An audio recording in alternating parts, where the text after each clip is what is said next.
સુગ્રીવ જાય છે પણ છતાંય ભગવાનને કહેતો જાય છે કે મહારાજ મોડું કરતા નહીં. હજી ગભરાયેલો માણસ જીવ છે ને. ગયો, ગર્જના કરી, વાલી યુદ્ધ કરવા આવ. પથારીમાં સુતેલા વાલીએ સુગ્રીવનો પરિચિત અવાજ સાંભળ્યો કે ઓહ, ઋષિમુખ પર્વત ઉપર ચડી ગયા પછી સલામતી પામી ગયેલો આ સુગ્રીવ નીચે આવ્યો. તાંખલાના સમાન સુગ્રીવને માની ગદા લઈ અને વાલી સુગ્રીવને મારવા માટે તૈયાર થયો. એ વખતે વાલીની પત્ની વાલીના પગ પકડીને કહે છે, સુનું પતિ જી નહીં મિલા સુગ્રીવા, તે દો બંધુ તેજ બલ સિંવા, કૌશલેશ સુત લક્ષ્મણ રામા, કાલહુ જીતી સકઈ સંગ્રામા. મહારાજ સુગ્રીવા જેને મળીને આવ્યો છે, બંને ભાઈઓ રામ અને લક્ષ્મણ કાળને પણ સંગ્રામમાં જીતી શકે એટલી શક્તિ ધરાવે છે. કૌશલેશના પુત્ર છે લક્ષ્મણ અને રામ. મહારાજ મારો ચૂડલો મને સલામત દેખાતો નથી, આજ વિનંતી કરું આપ યુદ્ધના મેદાનમાં ન જાઓ. પત્નીએ પોતાના પતિને પ્રાર્થના કરી. હસતા હસતા વાલીએ એની પત્ની તારાને કહ્યું, તારા, ઋષિ મુનિઓ જેનું ધ્યાન કરે છે એ રામની તું વાત કરે છે? બોલે હા. ઓ, તો મેં રામ વિશે એવું સાંભળ્યું છે તારા કે રામ તો સમદર્શી છે. એને વાલી દુશ્મન અને સુગ્રીવ મિત્ર આવો ભેદ રામમાં ન હોઈ શકે મારા મત પ્રમાણે. અને એમ છતાંય કદાચ જો રામ મને મારે તો હું સનાથ બની જઈશ, પરમાત્માના હાથે મારું મૃત્યુ થશે, હું ધન્ય બની જઈશ. કહે બાલી સુનું ભીરુ પ્રિય સમદર્શી રઘુનાથ, જો કદાચ મોહી મારી હે, જો કદાચ મને મારશે તો હું સનાથ બની જઈશ. ગામના પાદરમાં ગંગા નીકળી છે, હું સ્નાન કરી લઉં. પોતાની પત્ની, નથી લાગતું કે વાલીનો વિશ્વાસ આમ ભગવાનને એ બ્રહ્મ છે એમ માનીને વધારે સારો દેખાય? એના હાથે હું મરીશ તો ધન્ય બની જઈશ. એ તો સમદર્શી છે, સારી જાણકારી ધરાવે છે આ માણસ. પત્નીને એક બાજુ રાખી દઈ, સુગ્રીવને તૃણ સમાન ગણી મેદાનમાં આવ્યો. બંનેનું દ્વંદ યુદ્ધ શરૂ થયું. બિટપ ઓટ દેખાઈ રઘુરાઈ, ભગવાન વૃક્ષની પાછળથી જુએ છે. યુદ્ધ શરૂ થયું. સુગ્રીવે પ્રહાર કર્યો મુષ્ટિકાનો, વાલીને શું અસર થાય? વાલીએ વળતો પ્રહાર કર્યો. ભગવાન જોતા હતા. વજ્રના સમાન મુષ્ટિકાનો પ્રહાર લાગ્યો, મુખમાંથી લોહી નીકળી ગયું અને સુગ્રીવ રણ મેદાન છોડીને ભાગ્યો. ભગવાન થોડીક કસોટી તો કરે. ભગવાન એમ કહે, હું તારી પાછળ ઉભો છું, હું તારું બધું કરી નાખીશ, તું સંસારની ટક્કર લે. પણ ભગવાન જયારે આપણે સંસારની ટક્કર લેતા હોઈએ ત્યારે થોડી કસોટી કરે, જરા જોવું તો ખરો આ કેટલો ટક્કર ઝીલે. પણ જ્યાં તો મોટે ભાગે આપણે ભાગ્યા હોઈએ, નહીતર ઈશ્વર છે આપણને ખબર છે. તુલસીદાસજીએ તો કેટલી મોટી દયા ખાધી જગતની. અસ પ્રભુ હૃદય અછત અભિકારી, સકલ જીવ જગ દીન દુખારી. પરમાત્મા દરેકના હૃદયમાં બેઠેલો હોવા છતાં આ જગત દીન દુખી કેમ દેખાય? વિશ્વાસની ખામી. પરમાત્મા મારીને તમારી પાછળ છે, છતાંય જયારે સંસારની વિપત્તિઓ આવે છે ત્યારે હું ને તમે ભાગતા દેખાઈએ છીએ. ભગવાન વૃક્ષની પાછળ ઉભા છે, દેખાતા નથી, બાકી ઉભા છે. કુંભાર માટલા ઘડે ને, પછી આપે જોયું હશે ગામડામાં કુંભાર માટલા ઘડે તો માટલું કાચું હોય એને થોડું સુકાવ્યા પછી એને સરખું કરવા માટે ટાપલાથી ટીપે છે. પહેલી દ્રષ્ટિએ જોઈએ ને તો એમ લાગે કે આ કાચું માટલું એને ટાપલું લઈને ટીપે છે અને બગાડી નાખશે, આ માટલાને તોડી નાખશે, કારણ કે મારતો હોય. પણ એક વસ્તુની આપણને ખબર નથી, એક હાથે કુંભાર હાથમાં ટાપલું લઈને માટલાને ટીપે છે, પણ એક બીજો હાથ માટલાની અંદર એને આધાર આપે છે, જે હાથ દેખાતો નથી.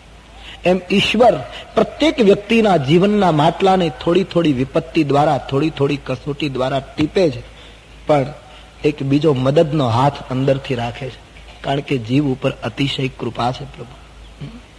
પણ જીવને વિશ્વાસ નથી, બીજો હાથ કુંભારનો દેખાતો નથી, ટીપે છે એ જ દેખાય. એમ પ્રભુ આપણી કસોટી કરે ત્યારે એ બધું દેખાય છે, પણ એક બીજી કરુણાનો હાથ સતત એને રાખ્યો છે.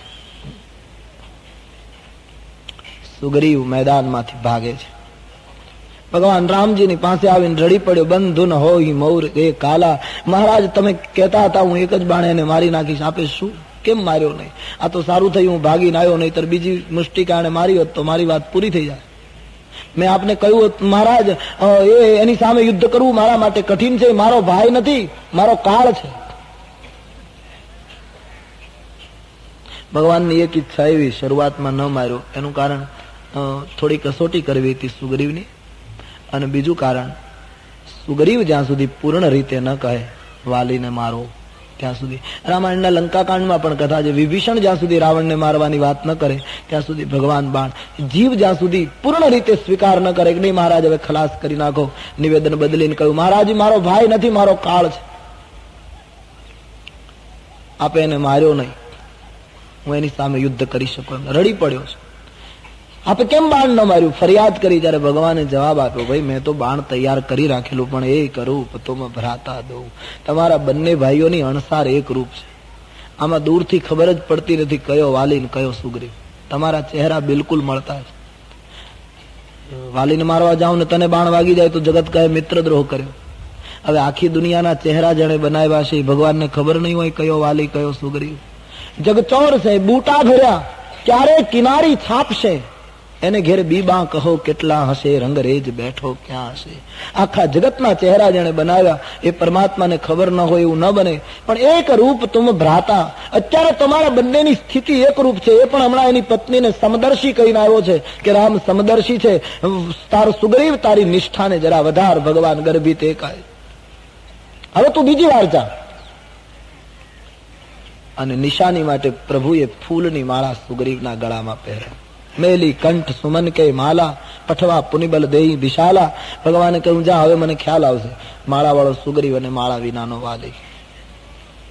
એક તો નિશાની, એક હિંમત આપી, બીજું વાલીને ચેતવણી આપી કે મેં જેના ગળામાં માળા પહેરાવી એનો વિજય થઈ ચુક્યો છે. એમ કહેવાય, અને વાત પણ સાચી કે ઈશ્વર ચેતવણી આપ્યા વગર કોઈને મારતો જ નથી. એ તો આપણું ભજન બળ કાચું હોય એટલે આપણને, સાધુ પુરુષોને નહીં મૃત્યુની ખબર પડી જતી હતી આપણા દેશમાં. અમુક મહાત્માઓ એવા અનેક પ્રસંગો છે કે સંતોને ખ્યાલ આવી જાય કે મારું મૃત્યુ આ દિવસે. એ ચેતવણીને વાંચી લેતા હતા એ લોકો. આપણી સાધના, આપણું સ્મરણ એટલું કાચું કે આપણને ખ્યાલ ના આવે. બાકી ભગવાન કઈ ને કઈ નિશાની મોકલે છે, ઈશારો કરે છે. માળા પહેરાવીને પરમાત્મા એ શરીર ઉપર હાથ ફેરવી શરીરને વજ્ર જેવું બનાવી સુગ્રીવને હિંમત આપીને પાછો મોકલ્યો. પણ આ વખતે સુગ્રીવ જયારે બીજી વાર ગયો મેદાનમાં ત્યારે પાછું વાળી વાળીને જોતો જાય છે, પ્રભુની સામે દ્રષ્ટિ કરતો જાય છે. કર્મની સાથે યુદ્ધ કરતી વખતે જીવ પરમાત્માની ઝાંખી કરતો જાય છે. આંખમાં ભાવના અશ્રુ લાવી ગયો છે. મહારાજ હવે જલ્દી કરજો, મારી કોઈ કક્ષા નથી, હું કર્મની સાથે ટક્કર ઝીલી શકું, તું દયા કર, તારા બાણ સિવાય એનો નાશ નહીં થાય. આમ વધારે સુગ્રીવ થોડો શરણાગત થયો છે. બીજી વાર યુદ્ધના મેદાનમાં ફરી વાર સંઘર્ષ શરૂ થયો અને ભગવાનને જ્યારે લાગ્યું કે હવે બાણ ફેંકી દો, પરમાત્માએ બાણ ચડાવી અને એક ક્ષણ આવતા હૃદયમાં જ શરતા અને પરમાત્માએ બાણ ફટકારી દીધો. વાલી ધરતી ઉપર પડી ગયો. ઘણા લોકો એમ સવાલો કર્યા કરે કે ભગવાને ઝાડની પાછળ ઉભા ઉભા બાણ માર્યું વાલીને એટલે દગો કર્યો. આપણને ટેવ પડી હોય ને એટલે આપણને આવું જ દેખાય. ભગવાન દગો કરે, વૃક્ષની પાછળ ઉભા રહીને પ્રભુએ બાણ માર્યું એટલે ભગવાને દગો કર્યો. રામચરિત માનસમાં ભગવાન વૃક્ષની પાછળ એક વાર નહીં 2 વાર ઉભા છે. સુતીક્ષ્ણનું નૃત્ય જોતા હતા ત્યારે પણ વૃક્ષની પાછળથી ભગવાને જોયું. ભગવાને જગતને સૂત્રના રૂપમાં બતાવ્યું કે તમે સંઘર્ષ કરતા હો કે નૃત્ય કરતા હો, ઉત્સવ મનાવતા હો કે વિપત્તિમાં હો, હું તમને વૃક્ષની પાછળથી જોઈ રહ્યો છું. જગ પે ખન તુમ દેખની હારે, હું એકે એકને નિહાળું છું. કારણ કે ભગવાન માટે લખ્યું છે સંસાર બિટપ નમામ હૈ. હું સંસારના વૃક્ષની પાછળ ઉભો ઉભો, તમે ખાલી કૃતિ જોઈ શકો છો, કરતાને જોઈ શકતા નથી. તમે સર્જનને નિહાળો છો, સર્જકનું તમને ખ્યાલ નથી, ભગવાન કહે. બાકી હું એક એક વ્યક્તિ પછી સંઘર્ષ કરતો હોય કે નૃત્ય કરતો હું બધાને જોઈ રહ્યો છું. એટલે કોઈ દગાનો પ્રશ્ન આવતો નથી. ભગવાન દોડી અને વાલીના મસ્તક પાસે ઉભા રહ્યા. વાલી પડી ગયો, સુગ્રીવ ઉભો છે. વાલી એ ઉપર જોયું તો રામજીને જોતા હૃદય પ્રીતિ મુખ બચન કઠોરા, હૃદય પ્રીતિ મુખ બચન કઠોરા, બોલા ચિતઈ રામ કી ઓરા, બોલા ચિતઈ રામ કી ઓરા. ધર્મ હેતુ અવતર હું ગોસાઈ, ધર્મ હેતુ અવતરે મારે હું મોગી વ્યાધ કી નાઈ, મારે હું મોગી વ્યાધ કી નાઈ, मैं बैरी सुगरीव पियारा, मैं बैरी सुगरीव पियारा, कारण कवन नाथ मोघी मारा, कारण कवन नाथ મોઘી. હૃદયમાં પ્રેમ છે, મુખ ઉપર કઠોર વાક્યો ન્યાય માંગવા માટે. હૃદયમાં તો ખૂબ ભાવ છે. રામજીને એ માણસ ઓળખી તો ગયો છે, રામજીને નાથ તરીકે સ્વીકારી લે છે. આ માણસ બાણ માર્યા પછી પ્રભુનો નાથ તરીકે સ્વીકાર કરે, સ્વામી તરીકે. પણ સહેજ કસોટી કરવા માટે હૃદયમાં ભાવના દબાવીને મુખ ઉપર કઠોર વાક્ય લાવી અને એ ઘાયલ વાલીએ, મરવાની તૈયારીમાં હતો જે વાલી, એમણે ભગવાનને પૂછ્યું કે મહારાજ, તમે તો ધર્મના રક્ષણ માટે અવતર્યા છો અને મને એક શિકારીની જેમ પ્રહાર કર્યો, જેમ પારધી બાણ મારે મૃગ ઉપર એમ તમે પ્રહાર કર્યો. તમે તો સમદર્શી છો મહારાજ, મને સમજાતું નથી. સુગ્રીવ તમને વાલો થયો અને હું તમને અપ્રિય થયો, કયા અવગુણથી તમે મને માર્યો? હું કારણ પૂછી શકું મહારાજ મને મારવાનું? ન્યાય માંગ્યો છે અને ભગવાનની પાસે જવાબ તૈયાર હતો. વાલી, મેં તને માર્યો છે એનું કારણ છે. અનુજ પ્રિયા ભગિની સુત નારી, સોનું શઠ એક કન્યા સમચારી. ભારતીય પરંપરા, ભારતીય સંસ્કૃતિની ઘોષણા રામજીએ કહી છે કે વાલી, નાના ભાઈની પત્ની, પોતાના પુત્રની પત્ની, પોતાની બહેન અને પોતાની પુત્રી, આ ચારની સાથે માણસે પિતા અને પુત્રીનો સંબંધ રાખવો જોઈએ. દીકરી અને બાપનો સંબંધ રખાય. આની સામે વાલી જે કુદ્રષ્ટિ કરે અને મારવામાં પાપ લાગતું નથી. તાહી બધે કછું પાપ ન હોય. નાના ભાઈની પત્ની, પુત્રની પત્ની, બહેન અને પુત્રી. ગીતામાં પણ લખ્યું છે, અર્જુનને કહ્યું, અર્જુન, આતતાયીને હણવામાં પાપ નથી, તું ધનુષ ઉપર બાણ ચડાવી દે. તે તારા ભાઈની પત્ની, એને તારા મહેલમાં પૂરી છે, રાખી છે, જે તારી પુત્રી ગણાય. આ તારા ગુના સબબ મેં તારા ઉપર બાણ ફેંક્યું. જો તને ન મારું તો મારો શ્રુતિ માર્ગ ભ્રષ્ટ થઈ જાય, મારી નીતિ, મારી જે ધર્મની પરંપરા છે એ ખલાસ થઈ જાય. આ પાપ સબબ મેં તને માર્યો છે. કઈ કહેવું છે વાલી? જ્યાં પાપનું સ્મરણ કરાયું છે, વાલી ભગવાનના ચરણમાં પડેલો છે. પ્રભુ ઉભા છે. તને તારી પત્ની કહેતી હતી કે યુદ્ધ કરવા ન જાઓ, છતાં તે તારી પત્નીનું કયું માન્યું નહીં, કારણ કે મૂઢ તો હી અતિશય અભિમાના, નારી શિખાવન કરે સિન કાના. એ મૂઢ, તને ખૂબ અભિમાન છે. તારી પત્ની કહેતી હતી છતાંય તું માન્યો નહીં. આમ જયારે રામજીએ કહ્યું ત્યારે પૂર્ણ ખાતરી થઈ ગઈ કે બ્રહ્મ છે, કારણ કે મારી પત્ની ઘરે બોલી એ એમને અહીં ક્યાંથી ખબર પડી ગઈ? રામ અંતર્યામી છે, નક્કી થઈ ગયું. ભગવાનના ચરણમાં પડેલો વાલી ભગવાને કહ્યું તું પાપી છો, ત્યારે વાલીએ ભગવાનને કહ્યું મહારાજ માફ કરજો, આપ વશિષ્ઠજીની પાસે ભણ્યા પણ તમારું વ્યાકરણ કાચું છે. કેમ? બોલે મહારાજ ભૂતકાળ વાપરો, વર્તમાન કાળ ન વાપરો. એમ કહો તું પાપી હતો, તું પાપી છો એમ ન કહો. કેમ કે મહારાજ આપના ચરણમાં પડ્યો હોઉં, આપને દર્શન કરતો હોઉં અને ત્યારે જો હું પાપી ગણાવું તો તમારા દર્શનનો મહિમા ઘટી જશે. પ્રભુ અજહુ મેં પાતકી અંતકાલ ગતિ તોરી. મહારાજ પાપી હતો પણ આજ તો આપના દર્શનથી પાપથી મુક્ત થઈ ગયો છું, ધન્ય બની ગયો છું. પાપનું સ્મરણ કરાવ્યું, પરમાત્માના દર્શન કરતો વાલી જે મનમાં પેલું કરતો હતો એ બધું એનું નીકળી ગયું. ભગવાનની સામે દ્રષ્ટિ કરી ધન્ય બનતા વાલીને ભગવાનને જ્યારે એમ લાગ્યું કે નાના આ સુધર્યો છે, એટલે પરમાત્માએ તુરત જ મસ્તક ઉપર હાથ મૂકીને કહી દીધું, અચલ કરો તનુ રાખો પ્રાણા. હું તને અચલ કરી દઉં. હવે આમાં દગો ક્યાં આવ્યો? તારી આયુષ્ય જે હોય એના કરતા હું તને અમર કરી દઉં ત્યાં સુધીની ભગવાને જાહેરાત કરી. પછી દગાનો કોઈ પ્રશ્ન જ નથી આવતો. મારે તને મારવો નથી, મારે રોગીને મારવાનો નથી, મારે રોગને મારવાનો. રોગીનો નાશ નથી કરવાનો, રોગનો નાશ. રોગ ખલાસ થઈ ગયો. બસ જે બીમારી હતી કાઢવાની હતી. માણસમાં ભૂત આવ્યું હોય, ભૂત નીકળી ગયું. માણસને મારવાનું નથી, શૈતાનને મારવાનું. તું સુધરી ગયો તો બસ હું તને હવે શાશ્વત બનાવી દઉં, અમર બનાવી દઉં. બાલી કહા સુનુ કૃપા નિધાના. વાલીએ કહ્યું, હે કૃપા નિધાન, એ તો આપની કૃપા છે, બાકી હું જીવવા માંગતો નથી. કારણ જન્મ જન્મ મુનિ જતન કરાગી, જન્મ જન્મ મુનિ જતન કરાગી, જન્મ જન્મ મુનિ જતન કરાગી, જન્મ જન્મ મુનિ જતન કરાગી. અંતરામ કહી આવત નાહી, અંતરામ કહી આવત નાહી, અંતરામ કહી આવત નાહી, અંતરામ કહી આવત નાહી. જન્મ જન્મ સુધી મહાત્માઓ યત્ન કરે તો મહારાજ અંતે તમારા દર્શન દુર્લભ છે.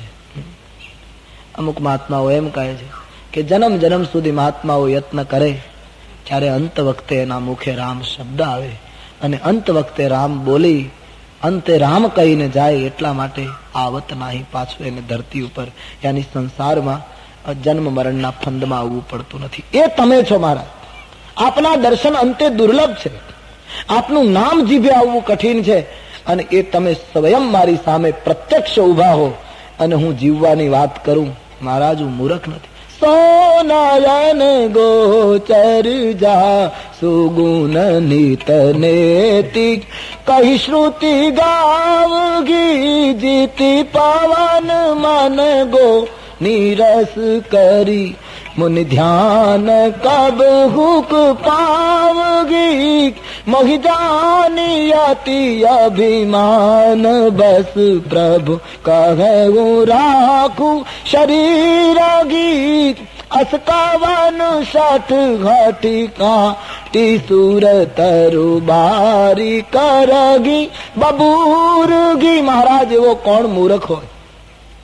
ઋષિ મુનિઓ આટલી આટલી સાધના કર્યા પછી તમને ક્યારેક પ્રાપ્ત કરી શકે એવા પરમાત્મા આજ તમે મારી દ્રષ્ટિની સામે ઉભા છો અને હું જીવવાની વાત કરું તો મહારાજ એવો કોણ મૂર્ખ હોય કલ્પવૃક્ષની ડાળોને કાપી અને બાવળનું જતન કરે?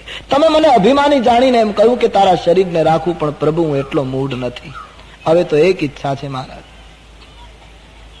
હવે નાથ કરી કરુણા બિલો કહું દેહું યહ બર માંગ હું. હે પ્રભુ કરુણા દ્રષ્ટિ કરી મારા ઉપર કૃપા કરો. એક વરદાન માંગુ છું તે આપો, અને તે જે હિજોની જન્મો કર્મ બસ તહ રામ પદ અનુરાગ હું. કર્મને આધીન જે જે યોનિમાં મારો જન્મ થાય ત્યાં મને રામના ચરણમાં પ્રીત જાગે એવી મારા ઉપર કૃપા કરો. વાલીનો પુત્ર અંગદ આવીને ઉભો છે. પોતાના યુવાન પુત્રનો હાથમાં લઈ ભગવાન રામની સામે પીડાથી દર્દ અનુભવતો વાલી પ્રભુને કહે છે, મહારાજ યહ તનય મમ સમ વિનય બલ કલ્યાણ પ્રદ પ્રભુ. આ મારો પુત્ર અંગદ છે. આનામાં મારા જેટલું બળ, મારા જેટલી બુદ્ધિ, મારા જેટલું સામર્થ્ય અને શક્તિ છે. મહારાજ મને બીક છે કે મારા જેટલી બુદ્ધિ અને મારા જેટલું બળ ધરાવનારો આ મારો પુત્ર અંગદ ક્યાંક મારા જેવા ખોટા કામ ન કરે. આ શક્તિ અને આ બળ મારી જેમ ખોટે માર્ગે ન ચડી જાય એટલા માટે પ્રભુ મારી ઈચ્છા છે ગહી બાહ સુર નર નાહ અંગદ દાસ આપન કીજીએ. આ મારા પુત્રનો હાથ તમે પકડો અને તમે એને તમારો દાસ બનાવી દો. પુત્ર રામના હાથમાં સુપ્રત કર્યો. નહીતર વાલી રામને એમ ન કહી શકે કે મહારાજ તમે મને ભલે માર્યો પણ કિષ્કિંધાની ગાદી મારા પુત્રને મળવી જોઈએ, આવું કહી શકત. અને એને કીધું હોત તો કદાચ ન્યાયી પણ ગણાત. ભલે મને માર્યો પણ ગાદી મારા પુત્રને મળવી જોઈએ. પણ પુત્રને રાજ્યના હાથમાં ન સોંપતા રામના હાથમાં સુપ્રત કર્યો. પુત્રને સત્તાના હાથમાં ન સોંપતા સત્યના શરણમાં મૂકી દીધો. બસ આનું નામ વાલી, આનું નામ પિતા, આનું નામ કુટુંબનો વડીલ, જે પોતાના સંતાનને સત્યના હાથમાં સુપ્રત કરે, રામને આધીન કરે. આપણે વાલી લખાવીએ છીએ ને, વાલીની સહી કરીએ છીએ. વાલી તરીકે આપણે ઘરમાં પૂજાઈએ છીએ, ઘરમાં આપણી અદબ બધા રાખે છે વાલી તરીકે. આપણે જો સાચા વાલી હોઈએ તો આપણા સંતાનોને સત્યને માર્ગે મૂકીએ. અને પ્રત્યેક માતા પિતાની ફરજ છે કે પોતાના સંતાનને થોડાક સંસ્કારો અને શિક્ષણ આપી રામકૃષ્ણને માર્ગે મૂકે. જો એ આપણે ઘરની અંદર વાતાવરણ એવું નહીં ઊભું કર્યું હોય તો એ બાળકો મોટા થયા પછી મા બાપની સંસ્કૃતિ તોડે તો એમાં આપણે પણ થોડા જવાબદાર અને ગુનેગાર છીએ. પ્રત્યેક મા બાપની ફરજ. આજે બધા વડીલો ફરિયાદ કરતા દેખાય છે, છોકરાઓ કયું કરતા નથી, છોકરાઓ માનતા નથી. એમાં આપણી જવાબદારી. આ દેશનું બાળક, આ દેશનો યુવાન એટલો બગડ્યો નથી કે એને સુધારી ન શકાય. તમે તમારા બાળકોને શાંતિથી, હું તો સતત કહ્યા કરું છું કે આ દેશની અંદર કુટુંબથી લઈને રાષ્ટ્ર સુધી જો રામરાજ્ય લાવવું હોય તો પ્રત્યેક કુટુંબની અંદર, તમને સવારે સમય ન મળે તો કઈ નહીં, સવારે તમે જે કરતા હો તે મુબારક, તમારા વ્યવસાયમાં, તમારી પ્રવૃત્તિમાં જરૂર જાઓ, પણ 24 કલાક દરમિયાન ઘરની અંદર એક સમય એવો રાખો કે સાંજના કુટુંબના બધા ભેગા થઈ 5 મિનિટ, 10 મિનિટ, 15 મિનિટ એક સાથે પ્રભુનું સ્મરણ કરો. આનાથી મોટો ફાયદો એ થશે કે સંતાનોમાં પરંપરા અને સંસ્કારોનું સિંચન થતું રહેશે. અને જો આવું નહીં કરતા રહીએ આપણે તો ભવિષ્યના ભારત માટે એક ચિંતા ઉત્પન્ન થશે. અને એટલા માટે પ્રત્યેક વડીલોની ફરજ કે સંતાનોને રામાયણ અને ગીતા સમજાવે.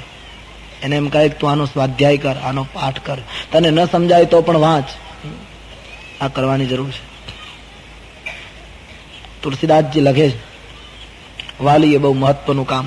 મા બાપ જો આ નહીં કરે તો, મા બાપ જ જો નહીં શિક્ષણ આપે તો, પેલા નહીં જૂની વાર્તા છે કે છોકરો આંબાવાડીમાં કેરી ચોરતો હતો, પછી આંબાનો ઈજારદાર આવી ગયો, એમણે છોકરાને પકડ્યો, નીચે ઉતારીને તમાચો માર્યો. આટલી ઉંમરમાં કેરી ચોરે, ચાલ તારા પિતા પાસે, અત્યારથી ચોરી કરે, શું કરીશ મોટો થઈ? એટલે કહ્યું કેરી તમે લઈ જાઓ, તમે મને 2 તમાચા માર્યા, હજી વધારે મારવું હોય તો મારો, પણ બૂમો નહીં પાડો. કહ્યું પણ નહીં, તારા બાપુજી પાસે ચાલ, તને ખબર પડે. કહ્યું એટલે તો કહું છું, મારા બાપુજી પાસે લઈ જવું હોય તો બહાર ક્યાં લઈ જાઉં? કેમ? મારા બાપુજી 3જા આંબા ઉપર છે. અમે 2 થેલી લઈને નીકળ્યા છે, પછી તો ક્યાં પ્રશ્ન છે? એટલે ખાલી કળિયુગમાં તુલસીદાસજીએ ઈશારો કર્યો છે કે કલયુગમાં આવું બનતું રહેશે. માત પિતા બાલક અહીં બોલાવે અને ઉદર ભરે સોઈ યત્ન. કેવલ ખાઓ પીવો અને મજા કરો. આ તો પાશ્ચાત સંસ્કૃતિ છે, પૂર્વની સંસ્કૃતિ નથી. ખાવું પીવું ને મજા કરવી આટલું જીવન નથી આપણું. ખવડાવવું, બીજાને સંસ્કૃતિનું અમૃત પીવડાવવું, અને હું થોડોક દુઃખી થાઉં પણ બીજો મજા કરે, એ ભારતની સંસ્કૃતિ છે, એ આપણી અસ્મિતા છે. તો એ વાલી, એ વડીલ ધન્ય છે જે પોતાના સંતાનને રામના હાથમાં સુપ્રત કરે, યાની સત્યના હાથમાં સુપ્રત કરે. બચપણથી જ તમે બાળકોના માથા ઉપર હાથ મૂકીને રોજ એમ કીધા કરો ને કે બેટા ગમે તે થાય સત્ય ન છોડીશ, આમ રોજ કીધા કરો, એનું પરિણામ તમને 15 વર્ષ પછી મળશે. અને એ પરિણામ એવું હશે કે તમારા સંતાનનું આચરણ જોઈ તમારી આંખમાંથી પ્રેમના અશ્રુ પડશે કે અમારા કુળને દીપાવી દીધું, અમારી સંસ્કૃતિને ધન્ય બનાવે. રોજ કહો, ભલે બચ્ચું નાનું હોય, તમારી ભાષા ભલે ન સમજતું હોય, પણ એને ગોદમાં સુવડાવીને મસ્તક ઉપર હાથ મૂકીને રોજ કહો, ગમે તે પરિસ્થિતિ આવે, નીતિ ન છોડીશ, વચન ન તોડીશ, સત્યને ન છોડીશ, પ્રમાણિકતા ન છોડીશ. બસ આટલું રોજ કહો. 15-20 વર્ષ પછી એનું જે ફળ આવશે એ ફળ અદભુત હશે. આપણા દેશની સંસ્કૃતિ આ વાત કરે છે. ધન્ય છે વાલીને જેણે મહત્વનું કામ કર્યું. રામાયણકાર કહે ભગવાન રામજીએ અંગદનો હાથ પકડી લીધો, સ્વીકાર કરી લીધો, અને જેવો રામજીએ અંગદનો હાથ પકડ્યો, આ દ્રશ્ય વાલીએ જોયું. એક બાપ તરીકે વાલીને સંતોષ થઈ ગયો. રામ ચરણ દ્રઢ પ્રીતિ કરી બાલી કિન્હ તનુ ત્યાગ. શરીર છોડ્યું, પ્રાણ છૂટે છે વાલીનો. હાથીના ગળામાંથી ફૂલની માળા પડી જાય ને જેમ ખબર પણ ન પડે એવું સહજ મૃત્યુ થયું. વાલીનો પ્રાણ ઉડી ગયો. નગરના લોકો દોડતા આવ્યા છે, તારા આવ્યા છે, રડી પડ્યા છે. પ્રભુએ તારાને બોધ આપ્યો છે. શરીર તારું છે, શરીર તો સામે પડ્યું છે. પંચભૂતનું. બાકી અંતરથી જે વસ્તુ નીકળી ગઈ એ તો મારી હતી, એ મારી વસ્તુ મારી પાસે આવી. આ તો ક્ષિતિજલ પાવક ગગન સમીરા, પંચ રચિત યહ અધમ શરીરા, પ્રગટ સતન તવ આગે સોવા, જીવ નિત્ય કહી લગી તુમ રોવા. જીવ તો નિત્ય છે. તારાને જ્ઞાન આપ્યું, વાલીનો સંસ્કાર થયો છે. ભગવાન રામે મહત્વનું કાર્ય પૂર્ણ કર્યું. સુગ્રીવને કિષ્કિંધાનું રાજ્ય અર્પિત થયું અને અંગદને યુવરાજ પદ અર્પણ કર્યું. અંગદને યુવરાજનું સ્થાન આપ્યું. સુગ્રીવ કિષ્કિંધાનો માલિક બનીને રામજીની પાસે આવ્યો. ભગવાને સુગ્રીવને કહ્યું, સુગ્રીવ, વર્ષા ઋતુનો શરૂઆત ચાતુર્માસનો આરંભ થાય છે અને તેથી હું અને લક્ષ્મણ પ્રવર્ષણ પર્વત ઉપર રહીશું 4 મહિના. તું રાજ્ય ભોગવ. અંગદ સહિત કરહું તુમ રાજુ, સંતત હૃદય રાખી મમ કાજુ. અંગદને સાથે રાખીને તું તારું રાજ્ય ભોગવ. પણ એક વસ્તુ સુગ્રીવ, મેં તારું કાર્ય પૂર્ણ કર્યું છે. તું રાજ્ય ભોગવ, વૈભવ ભોગવ એની ના નથી, પણ મારા કાર્યને યાદ રાખજે. ભગવાન જગત આખાને, મને તમને બધાને સૂચના આપે છે કે તમે કામકાજ જરૂર કરો, પણ રામકાજ ભૂલશો નહીં. જીવને ઈશ્વર કહે, મેં તને માતાના ગર્ભમાંથી મુક્ત કર્યો, મેં તને માં આપી, પિતા આપ્યો, કુટુંબ આપ્યું, તને મોટો કર્યો, તારા લગ્ન થયા, પત્ની મળી, ભોગો મળ્યા, સુખ મળ્યું, બધું મળ્યું, તું ભોગવ. પ્રભુ કહે, પણ તારે મારું કાર્ય કરવાનું છે. જીવ તે ગર્ભમાં મને કહ્યું છે કે તમે મને આમાંથી મુક્ત કરશો તો હું તમારું સ્મરણ નહીં ચૂકું. તારે ભક્તિ પ્રાપ્ત કરવાની છે. સીતા ક્યાં છે એની તલાશ કરવાની છે. પ્રત્યેક સુગ્રીવો પાસે ભગવાન આ યાચના કરે છે. કથા મારી તમારી લાગે છે. મેં તારું કાર્ય પૂરું કર્યું જીવ, હવે તું બધું ભોગવ. ઈશ્વર ભોગવવાની ના નથી પાડતા. ભગવાનને ખબર છે કે સંસારી જીવને આ વસ્તુઓ, સંસારના વ્યવહારોથી બિલક કરવા મુશ્કેલ છે. બાલ મંદિરમાં બાળક હોય ને ત્યારે એને મોટી ચોપડી ન અપાય કે વાંચ, એને ચોકલેટ ને પીપરમેન્ટ જ અપાય કે ખા. બાલ મંદિરમાંથી પ્રાથમિક શાળામાં જેમ જેમ આગળ વધે એમ પછી ચોકલેટ ઓછી કરતી જવાય, અક્ષર જ્ઞાન આપતું જવાય. એમ જેમ જેમ બાળક અને પછી કોલેજમાં જાય ત્યારે એના હાથમાં કઠિનમાં કઠિન પુસ્તકો હોય. એમ સાધનાના પથમાં પણ પ્રભુ કહે, વિષય જીવ હોય ત્યારે એને વિષય ભોગની થોડીક પરમાત્મા ચોકલેટ આપે. ભોગવ, એની ના નથી, પણ જેમ જેમ તું આગળ વધે ના પછી તું મારું કાર્ય ચૂકીશ નહીં. કામકાજની સાથે રામકાજ, એનો આ આદેશ છે. બસ સુગ્રીવને સૂચના આપી. સુગ્રીવ કિષ્કિંધા ગયો, પણ કેટલો વિષયી માણસ, ભોગ પરાયણ માણસ. રામજીને આગ્રહ પણ ન કર્યો કે મહારાજ મારા ગામમાં પધારો. નહીતર વિવેક ખાતર તો કેવું જોઈએ ને કે મને રાજ્ય મળ્યું છે, આ બધું તમારા પ્રતાપે છે, તમે પધારો. ભગવાને કહ્યું તું કિષ્કિંધામાં જા, અમે પ્રવર્ષણ જઈએ. એટલે સુગ્રીવ કહ્યું સારું મહારાજ. બસ સુગ્રીવ જતો રહે. રામ પ્રવર્ષણ ગિરી પર, ભગવાન પ્રવર્ષણ પર્વત ઉપર આવ્યા. ત્યાં દેવતાઓએ પહેલેથી ગુફા બનાવી રાખેલી. જુદા જુદા રૂપમાં દેવતાઓ પરમાત્માની સેવા કરવા માટે આવેલા. ભગવાન પ્રવર્ષણના શિખર ઉપર ગુફામાં રામ અને લક્ષ્મણ ચાતુર્માસ કરે છે. વર્ષા ઋતુનું આગમન થાય છે. વર્ષા કાલ મેઘ નભ છાયે, ગરજત લાગત પરમ સુહાય.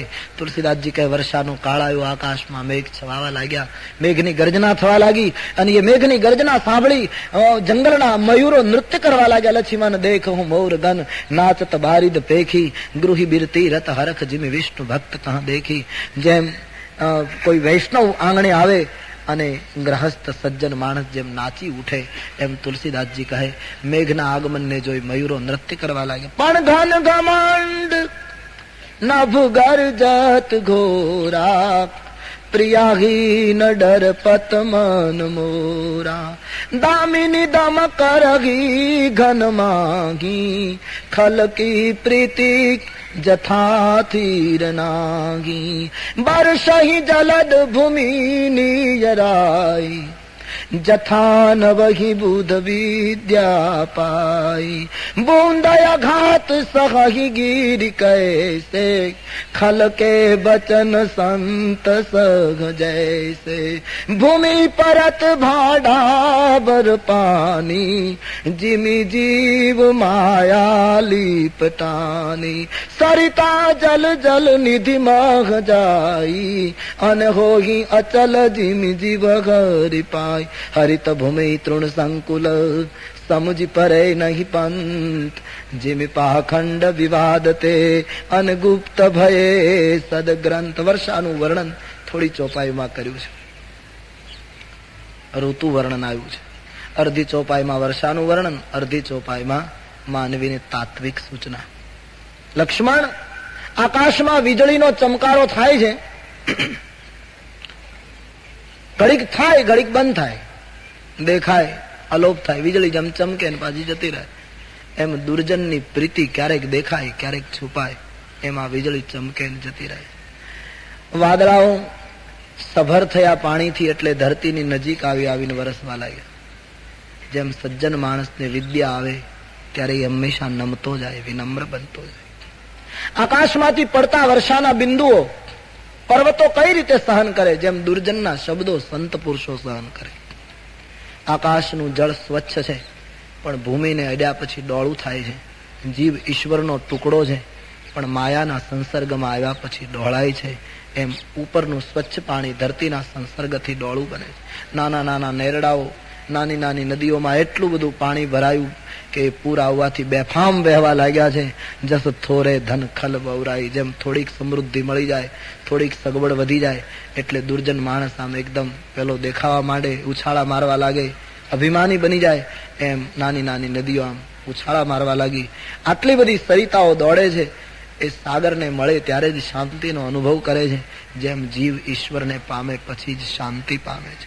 ધરતી આખી લીલી થઈ ગઈ છે, કે રસ્તાઓ દેખાતા નથી, મૂળ રસ્તાઓ બધા ઘાસની અંદર છુપાવા લાગ્યા. અને માણસોએ નવી નવી પગદંડીઓ ઊભી કરી. એમ પાખંડી લોકોએ વાદ વિવાદ કરી અને સદગ્રંથોની સાચી વાતો જેમ લુપ્ત થઈ અને પછી જેને ફાવે એવા નવા નવા પંથો ઊભા કર્યા. કેટલા પંથો આજે વરસાદ પડે ત્યારે આપણા બધાનો અનુભવ છે કે વાવેલું તો ઉગે પણ ન વાવ્યું હોય એવું બહુ ઉગે, કલ્પના બહારનું બહુ ઉગે. એમ અત્યારે છેલ્લે આપણે જોઈએ છીએ વાવ્યા વગરનું બહુ ઉગ્યું છે. અનેક પંથો દમ ભિન્ન નિજ મતિ કલ્પી કરી પ્રગટ કીએ બહુ પંથ. અને આમ તો સ્પષ્ટ કહે કે સનાતન પંથ જે છે, ભારતનો જે ઋષિ માર્ગ છે, વૈદિક માર્ગ, નવા નવા પંથો પાડવા બહુ સહેલા છે, પણ સનાતન પંથ ઉપર ચાલી દેખાડવું એ બહુ કઠિન છે.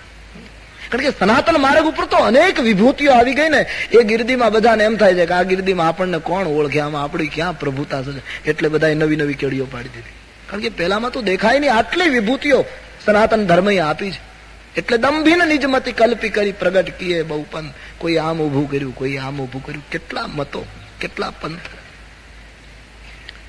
તુલસીદાસજી લખે છે, વર્ષાનું થોડી ચોપાઈઓમાં વર્ણન છે.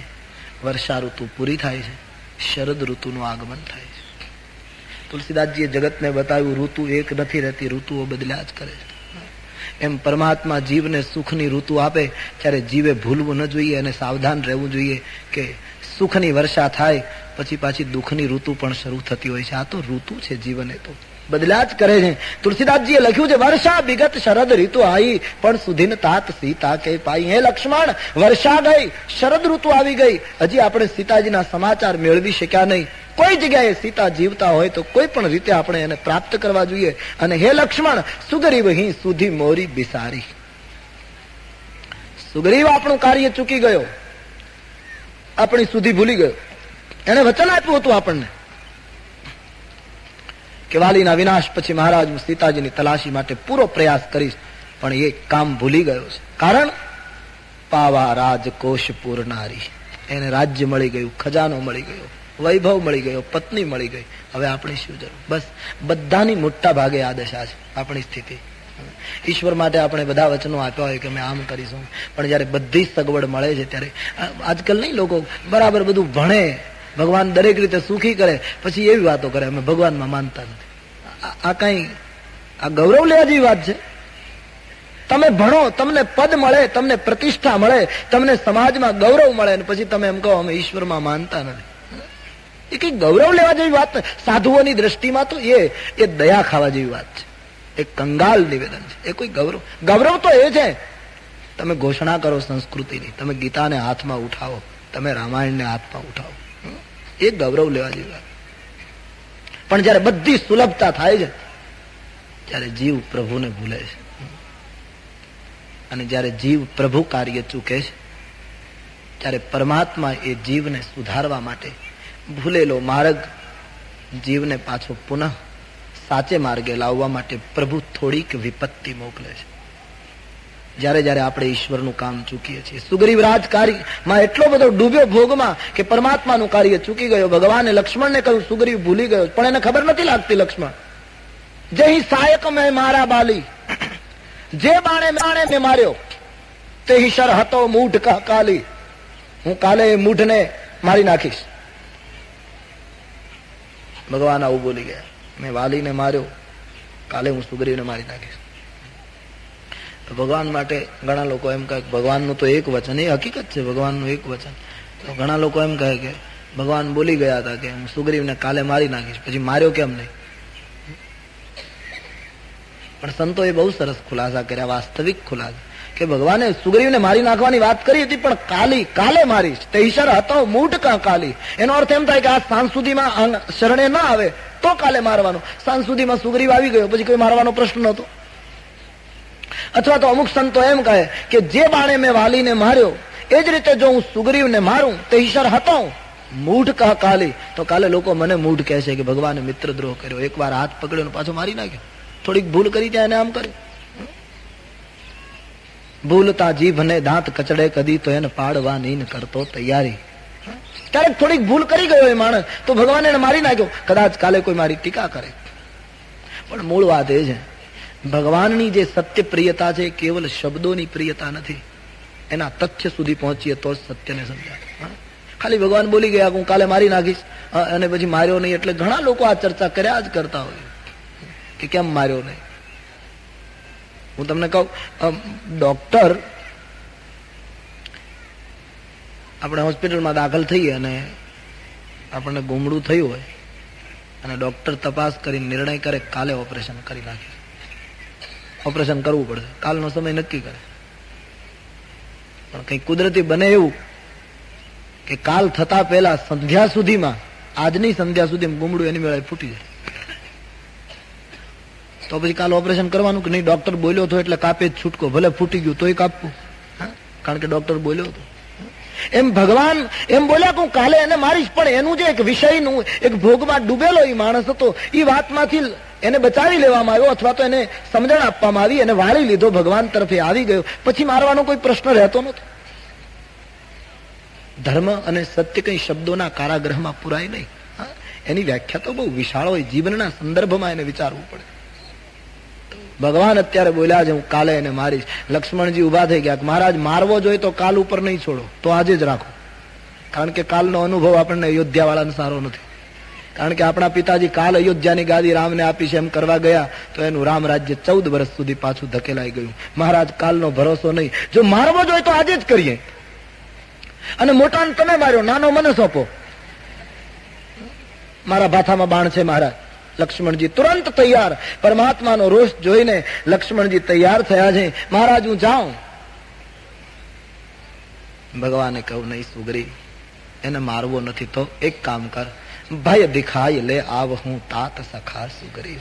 એને ભય બતાવ. ઈશ્વર કેટલા દયાળુ છે, જીવ સદંતર ઈશ્વરને ભૂલી જાય ને તોય પ્રભુ કહે નહીં એને મરાય નહીં, ગમે તેમ તોય મારો છે.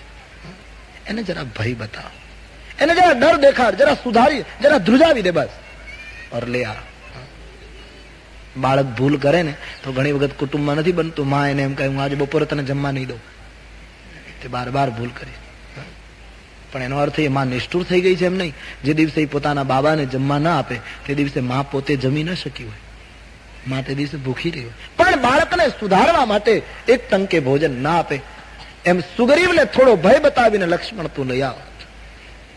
લક્ષ્મણજી તૈયાર, ભગવાનને આદેશ લઈને લક્ષ્મણજી કિષ્કિંધા તરફ પ્રયાણ કરી ગયા. પણ લક્ષ્મણજી નીકળી ગયા પછી રામજીને વિચાર થયો કે મેં આને કહ્યું તું ભય બતાવીને લઈ આવ, પણ પાછી ચોખવટ તો ન કરી કે ભય કેટલો દેખાડવો. આ ક્યાંક ભય એટલો દેખાડશે તો પેલો એમને મૃત્યુ પામશે, કારણ કે આ તો શેષનાગનો અવતાર છે, આનો ફૂફાડો જોયા ભેગો પેલો પ્રાણ છે.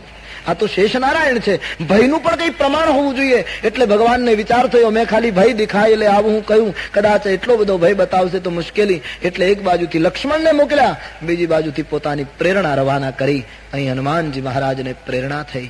હનુમાનજી વિચાર કરે, રામ કાજ સુગ્રીવ બિસારા. રામનું કાર્ય સુગ્રીવ ભૂલી ગયા છે. હનુમાનજી સુગ્રીવને કહે છે, મહારાજ આપણે પ્રભુને વચન આપ્યું હતું કે ચાતુર્માસ પૂરા થશે પછી અમે સીતાજીની તલાશ માટે કોશિશ કરીશું, આપણે ભૂલી ગયા છે. મહારાજ આપણે એવી જરાય ભૂલ નહીં કરવી જોઈએ કે રામજીએ વાલીને માર્યા પછી એના ભાથામાં બાણ ખલાસ નથી થઈ ગયા, હજી બીજા બાણ પડ્યા છે અને એમાંથી બીજા બાણનો ઉપયોગ આપણા ઉપર પણ થઈ શકે. અને મહારાજ એક પ્રલોભન પણ હનુમાનજીએ બતાવ્યું કે કેવલ તમે વચન આપ્યું રામજીને કે હું સીતાજીને માટે કોશિશ કરીશ, તો વાલીને મારી તમને વિપત્તિથી મુક્ત કરી કિષ્કિંધાના માલિક બનાવ્યા, તો સીતાજીની તલાશ લેવાનું વચન જ્યારે પૂરું કરી બતાવશો ત્યારે પ્રભુ તમને શું નહીં આપે. વિષય જીવને લાલચ બતાવી. મહારાજ આપણે ભૂલ ન કરવી જોઈએ. જાગો, સુગ્રીવને જ્ઞાન આપ્યું છે. સૂરજની આડું વાદળ આવે તો પવન જ એને હટાવી શકે, પવનનો ઝપાટો. એમ સુગ્રીવના વિવેકની આડું વિષય ભોગના વાદળો આવી ગયા હતા. વિવેકનો સૂરજ વિષય ભોગે ઢાંકી દીધો તો આજ પવન પુત્રએ પોતાના વિવેકથી, પોતાની પ્રેરણાથી એ વાદળાઓને હટાવી પુનઃ સાવધાન કર્યો છે સુગ્રીવને. સુગ્રીવ કહે, મહારાજ મને ખ્યાલ ન રહ્યો. આમ જે હનુમાનજીની પાસે કબૂલાત કરે ત્યાં તો લક્ષ્મણજી આવી ગયા. આવતા વેત લક્ષ્મણજીએ જાહેરાત કરી, ક્યાં છે સુગ્રીવ? આખા નગરને બાળીને ભસ્મ કરી દઉં, પરશુરામની ભાષા. કારણ કે મેં તુમ્હારા અનુચર મુનિરાયા, એની જે મુલાકાત થયેલી એની જ ભાષામાં બોલી રહ્યા છે. આખા નગરને બાળીને ખલાસ કરી નાખું, રામ કાર્ય ચૂકનાર હું તને છોડીશ નહીં, ગર્જના કરી લક્ષ્મણજીએ. આખા ગામને બાળી નાખી. આમ જયારે બોલવા લાગ્યા, સુગ્રીવને સમાચાર મળ્યા, લક્ષ્મણ આવ્યા. સુગ્રીવ ભયભીત થઈ ગયા. લક્ષ્મણ એ કાળનું સ્વરૂપ છે, નાગ છે, શેષનાગ. નાગને આપણે કાળ કહીએ. અને એક વસ્તુ ચોક્કસ, કાળથી વિષયી લોકો બહુ ડરે. આ નિયમ છે. અતિ ભોગ અને વૈભવમાં ડૂબેલા માણસોને મૃત્યુનો ભય બહુ લાગે. કાળનો ડર તો સંતો જીરવી શકે. જબ સે સુના હૈ જિંદગી મौत का नाम है स्वामी राम तीर्थ, तब से सर पे कफन बांध के कातिल को ढूंढता हूं. જ્યારથી સાંભળ્યું છે કે આ જીવન મૃત્યુનું બીજું નામ છે, ત્યારથી હું કફન લઈને ફરું છું. ગભરાઈ ગયો. હનુમાનજીને, તારાને, અંગદને કહેવા લાગ્યા, સુગ્રીવ તમે જાઓ અને કુમારને સમજાવીને લઈ આવો, મારાથી તો ત્યાં આવી શકાશે નહીં, મને બહુ ભય લાગે. સુગ્રીવ ગયો નહીં, ગભરાયેલો છે. અંગદ, તારા અને હનુમાનજી ત્રણેય ગયા લક્ષ્મણજીની પાસે. ગામની બહાર રોષથી ભરાયેલું સ્વરૂપ. અંગદે તારાએ હનુમાનજીને કહ્યું, બાબા તમારે લક્ષ્મણજીની સાથે પરિચય છે, અમારે કઈ બહુ પરિચય નથી, એટલે આપ જાઓ, અમે અહીંયા ઉભા છીએ. હનુમાનજી કહ્યું, મારે પરિચય ખરો, બાકી આવું રૂપ મેં પહેલી વાર જોયું છે, આ રૂપનો મને પરિચય નથી જે અત્યારે દેખાય છે. કહ્યું, કંઈક યુક્તિ કરો મહારાજ. હનુમાનજી વિચાર કરે, આમાં બીજી યુક્તિ થાય નહીં. આના હું વખાણ કરું, આનો ક્રોધ ઉતરી જાય ને આ ઢીલા થાય ને એ આપણી વાત માની લે, એવા આ કોઈ સંસારી માણસ નથી. આ તો નહીતર સંસારી માણસ ગુસ્સો કરતો હોય એના તમે વખાણ કરવા માંડો, તમે તો આમ ને તેનું આમ ધીમે ધીમે શાંત થવા માંડે. આ તો વૈરાગી માણસ છે, આના વખાણ કરવાથી આનો ક્રોધ ઉતરે એવું શક્ય નથી. તો હનુમાનજીએ વિચાર કર્યો, લક્ષ્મણજીની પ્રશંસા કરીશ તો આ ક્રોધ નહીં ઉતરે, આ વૈરાગી છે ને પ્રશંસાની અસર નહીં થાય. પણ એક જ યુક્તિ છે, લાવ રામ ગુણગાન ગાવા લાગુ.